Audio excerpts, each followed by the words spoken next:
To those who can hear it, the sound means death.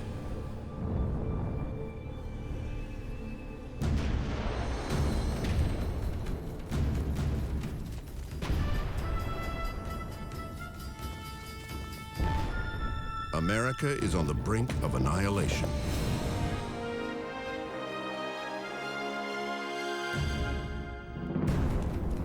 An invading army is at the doorstep of one of the country's largest cities. Its capital has been ravaged, its defenses shattered. Only one thing stands between the enemy force and the nation's destruction: the will of 15,000 men and women determined to defeat America's first invasion.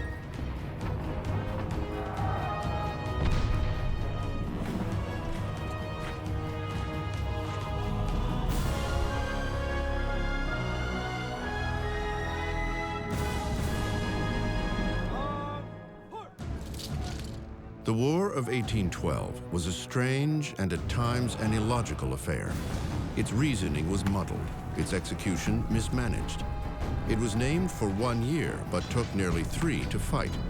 Its main cause was no longer a factor before the first shot was fired, and its most famous battle was fought after the peace treaty was signed. Despite these dubious distinctions, the war played a crucial role in establishing America's direction and identity. This second war for independence inspired the national anthem and allowed founding fathers to make way for a new generation of common men with uncommon courage who would lead the nation to its manifest destiny.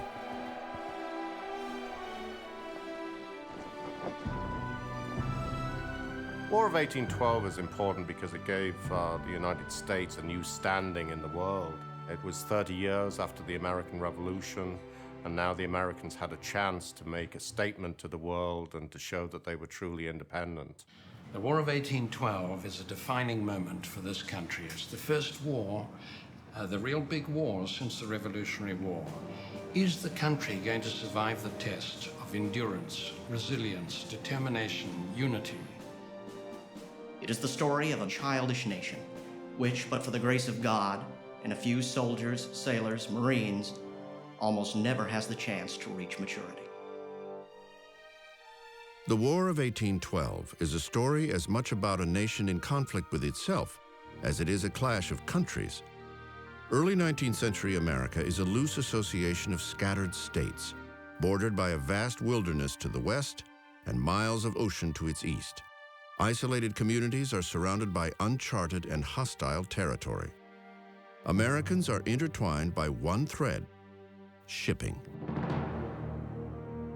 We think of farmers and pioneers as only growing things for their own consumption, but Americans were deeply involved in commerce, even as farmers. One of the largest employers in this time was the maritime trades, shipbuilding, serving as sailors. This was a huge building block of our economy.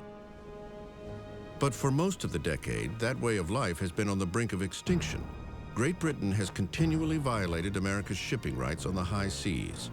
At the top of a growing list of grievances, impressment of Americans by the British Navy.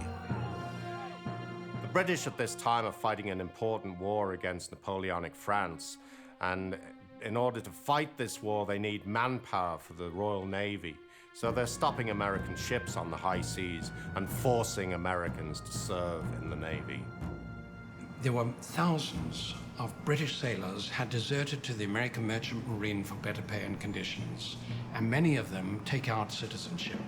Britain does not recognize the right of any of its citizens to renounce nationality, and so they reply with the blunt instrument of their fearsome 1,000-ship navy. In 1807, then-President Thomas Jefferson had urged Congress to pass the Embargo Act, a law forbidding foreign commerce. But it backfired, hurting U.S. ports more than it did British trade. The act was repealed, and the impressments continued. In a 6-year period leading up to 1810, they forcibly haul off about 5,000 sailors from American ships.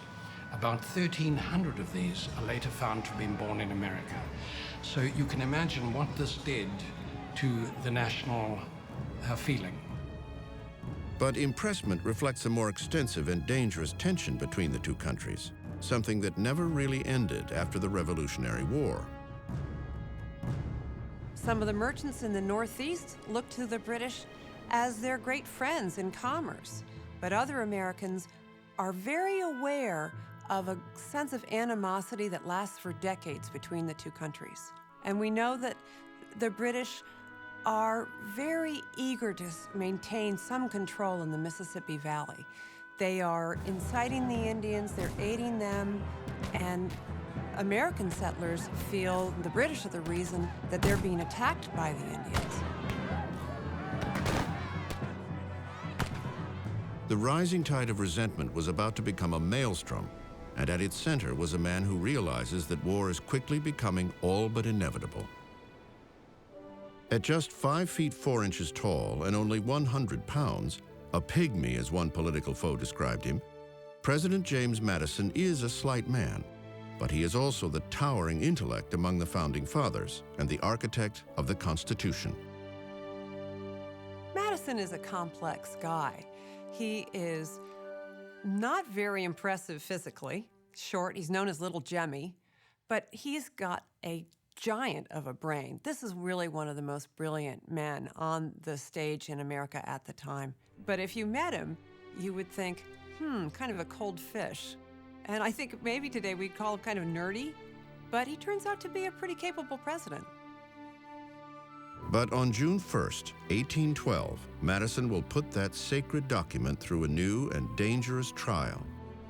This unlikely commander-in-chief will become the first president to ask Congress to declare war. In his message to Congress, President Madison lists the grievances justifying his call for war against Great Britain.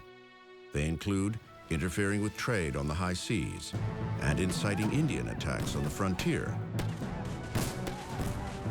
But the issue that stirs the most outrage tops Madison's list. British ships have continually violated the American flag on the Great Highway of Nations and have seized and carried off persons sailing under its protection.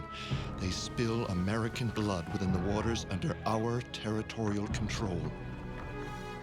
But not everyone joins the battle cry of the war hawks. What had started as a clear injustice becomes bogged down in economic and political interests. Madison's conviction reveals a deep schism in a young America. Regions with conflicting interests are about to line up on both sides of the issue, with Madison caught in the crosshairs. Madison thought that the main political problem was the opposition to the war in New England.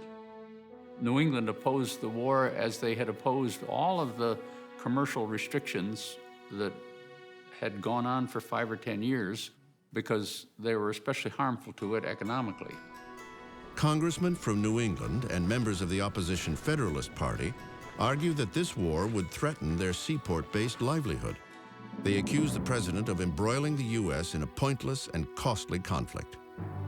Despite the chaos that grips Washington, on June 18, 1812, Congress acts on the president's request. Every Federalist casts a nay vote, but Mr. Madison gets his war. For many, it still remains an unpopular cause. Days later, demonstrators clash in the streets of Baltimore. Dozens are killed or injured. But for Madison, there is no turning back. He realizes the issue of impressment is just the beginning of what could be a reconquest of the young nation. The decision to go to war is a battle for the soul of America itself. Madison felt, many did, that if we lost, we would lose independence. And the peace terms that Britain later proposed for the war when they thought they were winning indicated that they would reclaim American territory. Ironically, the conflict might have been avoided altogether if communication had been quicker. 2 days before Congress votes to go to war, Great Britain revokes the law authorizing impressment, thus eliminating America's main grievance. But by the time the news reaches Washington several weeks later, it is too late. The United States has entered its First World War.